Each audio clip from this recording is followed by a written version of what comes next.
গ্রামের শেষ প্রান্তে পুরনো বট গাছের তলায় একা দাঁড়িয়ে আছে অনির্বাণ। তার ডান হাতে শক্ত করে ধরা দিদিমার দেওয়া ছোট্ট লকেট। দূরে কালী মন্দির থেকে ঘণ্টার শব্দ ভেসে আসছে, যা রাতটাকে আরও ভয়ানক ও রহস্যময় করে তুলছে। আজকে আমার এখানে আসার সিদ্ধান্তটা ঠিক হলো। দিদিমা বলেছিল আমাবস্যার রাতে এই মন্দিরের দিকে তাকাতেও নেই। তবু কেন যেন মনে হচ্ছে আজ না এলে আর কোনোদিনও সত্যটা জানা হবে না। অনির্বাণ, তুই এখানে? আমি তোকে সারা গ্রাম খুঁজছি। দিদি, তুই আবার এদিকে এলি কেন? তোকে তো বলেছিলাম আজ বাড়ি থেকে বেরোবি না। হ্যাঁ, বলেছিলি, কিন্তু তোকে যে একা ছাড়া যাবে না। তোর চোখ দেখে বুঝে গিয়েছিলাম তুই আজ ভয়ানক কিছু একটা ঘটাবি। তাই তোকে খুঁজতে খুঁজতে এখানে চলে এলাম। কিন্তু তুই এখানে একা একা কি করছিস? কি চলছে তোর মনে? আমাকে একটু বলবি? ওই ঘন্টার শব্দটা শুনতে পাচ্ছিস? অথচ মন্দির তো বহুকাল ধরে বন্ধ, কেউ তো যায় না ওই মন্দিরে। তাহলে ঘন্টার শব্দ আসছে কিভাবে? আমাদের একবার গিয়ে দেখা উচিত। হ্যাঁ, পাচ্ছি, কিন্তু আমার মনে হয় আমাদের এক্ষুনি বাড়ি ফিরে যাওয়া উচিত। মারা যাওয়ার আগে দিদিমা শুধু একটা কথাই বারবার বলছিল, আমাবস্যার রাতে এই লকেটটা নিয়ে কালী মন্দিরে যাস, না হলে সে আবার ফিরে আসবে আর তোর ক্ষতি করার চেষ্টা করবে। সে মানে কে? তুই কার কথা বলছিস? কে তোর ক্ষতি করার চেষ্টা করবে? আমি তো কিছুই বুঝতে পারছি না। জানি না, তবে দিদিমার মুখে এমন ভয় আমি আগে কখনো দেখিনি। তাহলে এখন কি করবি ঠিক করলি? বাড়ি ফিরে যাবি নাকি? ওই মন্দিরের ভেতরে কি রহস্য লুকিয়ে আছে সেটা গিয়ে দেখবি। ভাবছি একবার গিয়ে দেখেই আসি, কি এমন রহস্য লুকিয়ে রয়েছে ওই মন্দিরে। সবাই এত ভয়ে পায় ওই মন্দিরে ঢুকতে। তুই কি যাবি আমার সাথে? হ্যাঁ, যাব, কিন্তু অনির্বাণ, সামনে বিপদ হতে পারে, তাই খুব সাবধানে। এমনি এমনি তো আর গ্রামের মানুষজন ওই মন্দিরে যাওয়া বন্ধ করেনি। নিশ্চয় ওখানে ভয়ানক কিছু রয়েছে। অনির্বাণ আর তিথি ধীরে ধীরে মন্দিরের দিকে হাঁটতে শুরু করে। তারা মন্দিরের দিকে যত এগোয়, গ্রামের পরিচিত শব্দ তত মিলিয়ে যেতে থাকে এবং বাতাসে ভেজা মাটির ও ধূপের পুরনো গন্ধ মিশে যেতে থাকে।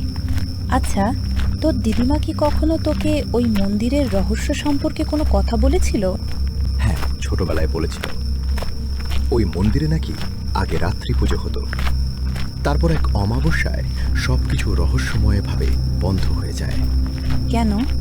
কি এমন হয়েছিল যার জন্য পুজো বন্ধ হয়ে গেছে? দিদিমা বলেছিল সেদিন নাকি রাত্রি পুজোর সময় হঠাৎ এক পুরোহিত রহস্যময়ভাবে উধাও হয়ে যায়। তাকে আজ অব্দি খুঁজে পাওয়া যায়নি। তারপর থেকে মন্দিরের ঘণ্টাগুলো নিজে নিজে বাজে, কিন্তু আশ্চর্যের বিষয় হলো কোথাও কাউকে দেখতে পাওয়া যায় না। দারুণ! এই গল্প শুনে আমার সাহস একদম বেড়ে গেল। কেন, ভয় পেলে নাকি? না না, একদমই না। এখন ভয় পেলে চলবে না। দিদিমা বলতো মন্দিরের ভেতরে নাকি আরো একটা গুপ্ত দরজা আছে, যেটা বাইরে থেকে দেখা যায় না। বাইরে থেকে দেখা যায় না মানে? ওটা কি কোনো গুপ্ত ঘর? হবে হয়তো, আমি ঠিক জানি না। দিদিমা আমাকে ওই ব্যাপারে কিছু বলেনি। আর এই লকেটটা নাকি ওই ঘর খোলার চাবি, কিংবা কোনো কিছুকে ওই ঘরে আটকে রাখার যন্ত্র। তুই এটা আমাকে আগে বলিসনি কেন? তাহলে তো আমাদের একদম ওখানে যাওয়াই উচিত না। বলিনি, কারণ আগে বললে তুই আমাকে ওখানে যেতেই দিতিস না। কিন্তু আমাকে আজ ওখানে গিয়ে দেখতেই হবে। আসল ব্যাপারটা কি? দিদিমা বলেছিল আজ রাতেই নাকি সে ঘর থেকে বেরোনোর চেষ্টা করবে। কে ঘর থেকে বেরোনোর চেষ্টা করবে? কার কথা বলছিস? যে আটকে আছে ওই বন্ধ দরজার পিছনে। অনির্বাণ, এখন একদম মজা করিস না। এই জঙ্গলের মাঝে এখন এসব কথা শুনতে আমার একদম ভালো লাগছে না। আমি মজা করছি না। দিদিমা আমাকে যেটা বলেছে আমি সেটাই তোকে বলছি। সামনে মন্দিরের সিঁড়ি দেখা যাচ্ছে। অনির্বাণ ও তিথি মন্দিরের দিকে ধীরে ধীরে এগোতে শুরু করে। তারা বারান্দায় পা রাখতেই ঘণ্টার শব্দ হঠাৎ থেমে যায় এবং চারিদিক নিস্তব্ধ হয়ে যায়। নিস্তব্ধতা এত ঘন যে দুজনের নিঃশ্বাসের শব্দ স্পষ্ট শোনা যাচ্ছে। অনির্বাণ, আমার না কেমন যেন ভয়ে ভয়ে লাগছে। এটা কিন্তু একদম ভালো লক্ষণ না। ভয় পাস না, আমি আছি তো তোর সাথে। অনির্বাণ, দেখ, মাটিতে কার যেন পায়ের ছাপ। আমার মনে হয় কেউ একটা আছে ভেতরে। হ্যাঁ, তাই তো। কিন্তু গ্রামের কেউ তো এই মন্দিরে আসে না, তাহলে এটা কার পায়ের ছাপ? গ্রামের মানুষজন ভয়ে কেউ আসে না, এটাই স্বাভাবিক। কিন্তু ডাক পড়লে ঠিক কেউ না কেউ আসে। কে কে ওখানে? সামনে আসুন। চেঁচাস না তোরা, আমি তোদের নরেন কাকা। তোদের এখানে আসতে দেখে আমি লুকিয়ে পড়েছিলাম। কাকা, আপনি আপনি এত রাতে এই মন্দিরে কি করছেন? তোরা এই মন্দির সম্পর্কে কোনো কিছু না জেনে যে কাজটা করতে এসেছিস সেটা তোদের করা একদমই উচিত হচ্ছে না, তাই তোদের থামাতে এসেছি। কেন? আপনি কি কিছু জানেন এই মন্দিরের রহস্যের ব্যাপারে? কি আছে এই মন্দিরে যার জন্য সবাই এত ভয় পায় এখানে আসতে? আর ওই বন্ধ দরজার রহস্যটাই বা কি? এমন কি ঘটেছিল এই মন্দিরে যার জন্য রাতারাতি মন্দির বন্ধ করে দিতে হলো? এসব ব্যাপারে আপনি যদি কিছু জেনে থাকেন তবে বলুন আমাদের। হ্যাঁ, আমি জানি, কারণ সেদিন যা ঘটেছিল তা আমার নিজের চোখে দেখা। আমি আর অনির্বাণের দিদিমা ছাড়া ওই ভয়ঙ্কর রাতে ঘটা ঘটনার কথা গ্রামের আর কেউ জানে না। অনির্বাণের দিদিমা তো আর বেঁচে নেই, তাই এখন আমি হলাম ওই ভয়ঙ্কর রাতের একমাত্র সাক্ষী। সে অনেক বছর আগের ঘটনা। এই গ্রামে এক তান্ত্রিক থাকত। ক্ষমতার লোভে হোক কিংবা অন্য কিছুর লোভে হোক, সে এমন একটা কাজ করেছিল যার মাসুল আজও গ্রামবাসীরা ভোগ করছে। কোনো এক অমাবস্যার রাতে ওই তান্ত্রিক এই মন্দিরের গর্ভগৃহে তন্ত্র সাধনার মাধ্যমে এক অপদেবতাকে আহ্বান করে। কিন্তু কোনো এক কারণে ওই সাধনা সম্পন্ন না হওয়ায় ওই তান্ত্রিক নিজেই মারা যায়। পরদিন সকালে গ্রামবাসীরা পুজো দিতে এসে তার মৃতদেহ দেখতে পায়। তারপর থেকে গ্রামে শুরু হয় ওই অপদেবতার তাণ্ডব। প্রতি অমাবস্যার রাতে কোনো না কোনো মানুষ বা পশু নিখোঁজ হতে শুরু করে। পরের দিন তাদের মৃতদেহ পাওয়া যেত এই মন্দিরের পিছনে। এরপর থেকে গ্রামবাসীদের কেউ অমাবস্যার রাতে ঘরের বাহিরে বেরোনোর সাহস করত না। সবাই যে যার ঘরের দরজা জানালা বন্ধ করে ঘরের মধ্যেই থাকত। কিন্তু এইভাবে ভয়ে ভয়ে তো আর জীবন কাটানো যায় না। তাই তোর দিদিমা একদিন পাশের গ্রামের একজন সিদ্ধ পুরোহিতকে সব কথা বলে এবং তাকে নিয়ে আসে এই গ্রামে, যাতে ওই অপদেবতাকে আটকানো যায়।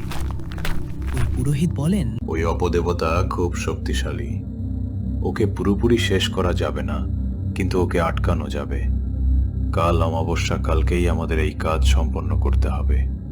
কিন্তু খুব সাবধান, একটু ভুল হলে প্রাণ সংশয় হতে পারে। এরপর ওই পুরোহিত তোর দিদিমাকে একটা লকেট দেয় এবং কিছু মন্ত্র দেয় আর বলে প্রতি অমাবস্যায় এই মন্দিরে এসে ওই লকেটটা গর্ভগৃহের দরজায় স্পর্শ করে।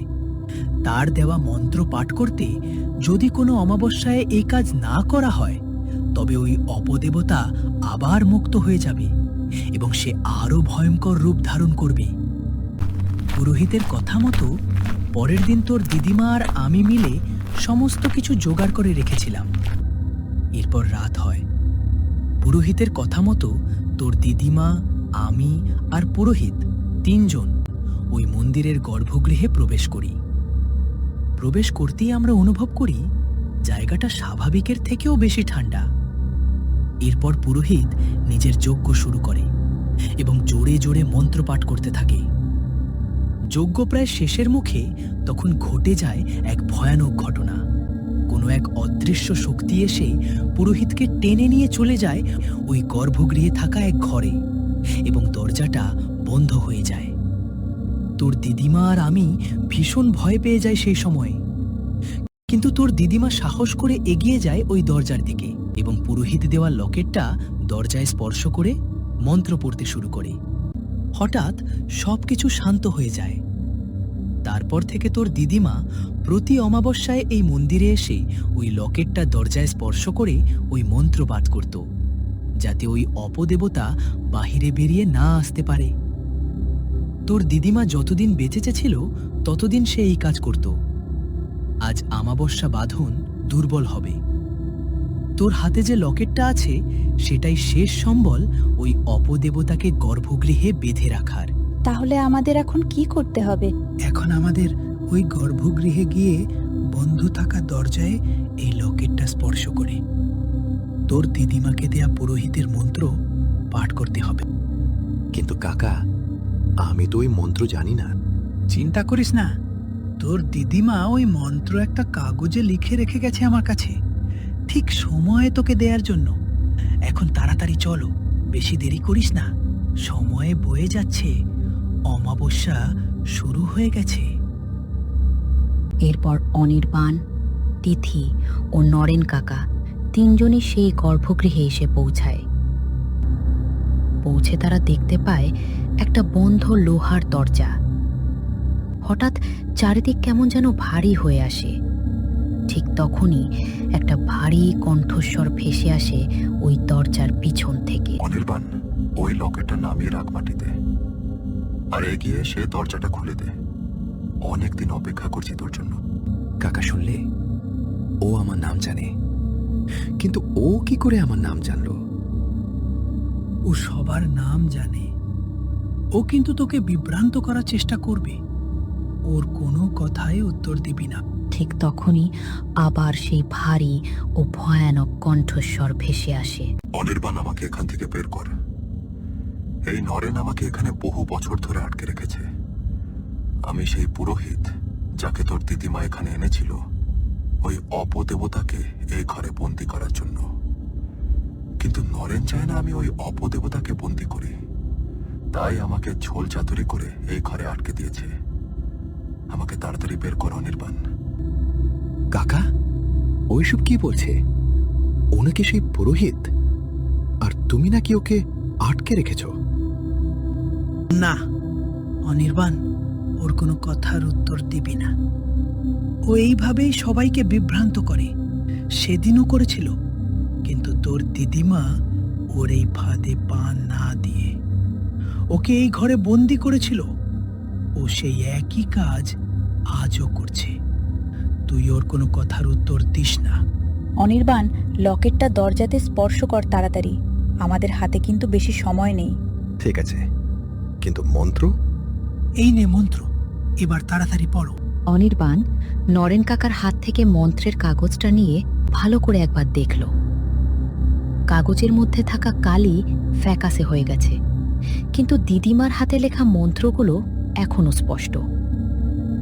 অনির্বাণ পড়তে শুরু করে, কিন্তু ঘরের মধ্যে থাকা অন্ধকার যেন প্রতিটি শব্দকে থামাতে চাইছে।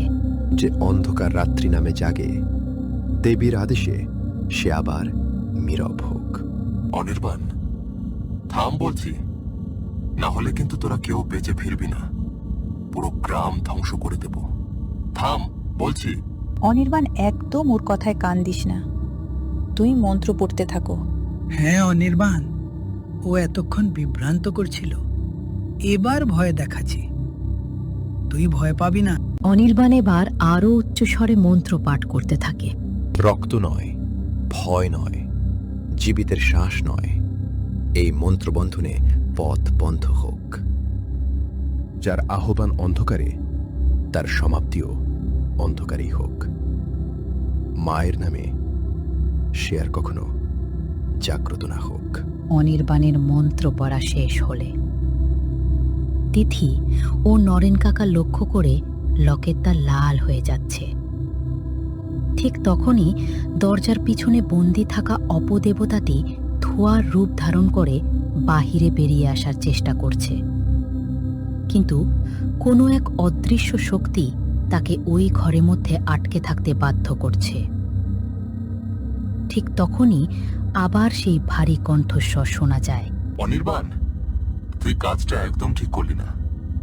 আজকের মতো আমি চলে যাচ্ছি, কিন্তু কেউ যদি আমাকে আবার আহ্বান করে আমি আবার ফিরে আসব, আরো শক্তিশালী হয়ে। আর সেদিন কিন্তু কেউ আমাকে আটকাতে পারবে না। সেদিন আমি এই গ্রাম পুরো ধ্বংস করে দেব। এরপর অনির্বাণ, তিথি ও নরেন কাকা মন্দিরের বাহিরে বেরিয়ে আসে। তারা বাহিরে বেরিয়ে দেখে অমাবস্যা রাত কেটে গিয়ে ভোরের আলো ফুটেছে। এরপর তারা নিজেদের গ্রামে ফিরে আসে।